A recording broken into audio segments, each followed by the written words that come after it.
You can hear the ocean in the background there. Shift happens. All at sea. These are the direct words of Stephen Covey from his excellent work, The 7 Habits of Highly Effective People. 2 battleships assigned to the training squadron had been at sea on manoeuvres in heavy weather for several days. I was serving on the lead battleship and was on watch on the bridge as night fell.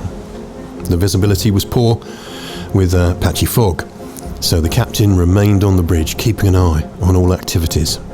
Shortly after dark, the lookout on the wing of the bridge reported light bearing on the starboard bow. "Is it steady or moving astern?" the captain called out. Lookout replied, "Steady, captain," which meant we were on a dangerous collision course with that ship. The captain then called the signalman. "Signal that ship. We are on a collision course. Advise you change course 20 degrees. Back came a signal. "Advisable for you to change course 20 degrees. The captain said, "Send. I'm a captain. Change course 20 degrees. "I'm a seaman. Second class," came the reply. "You had better change course 20 degrees. By that time, the captain was furious. He spat out, "Send. I'm a battleship.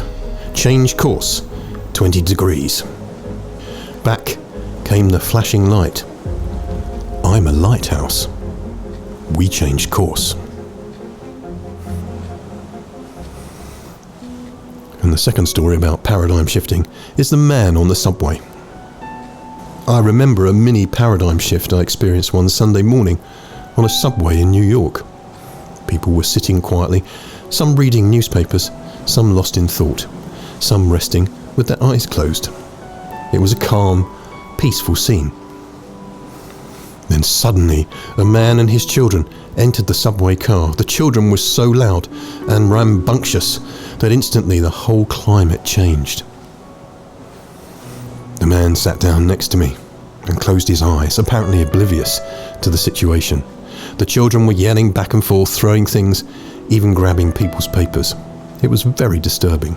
And yet, the man sitting next to me did nothing.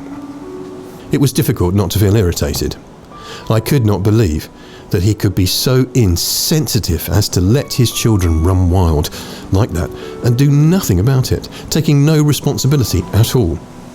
It was easy to see that everyone else on the subway felt irritated too.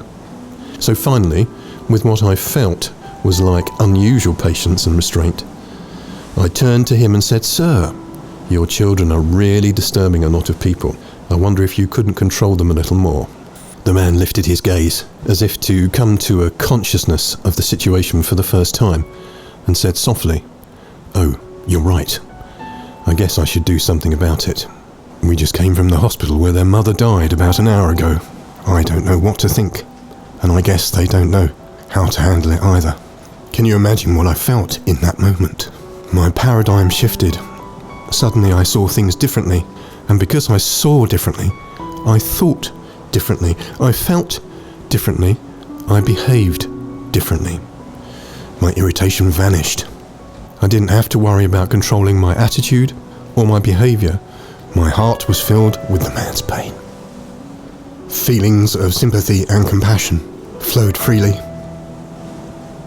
"Your wife just died. I'm so sorry. Can you tell me about it?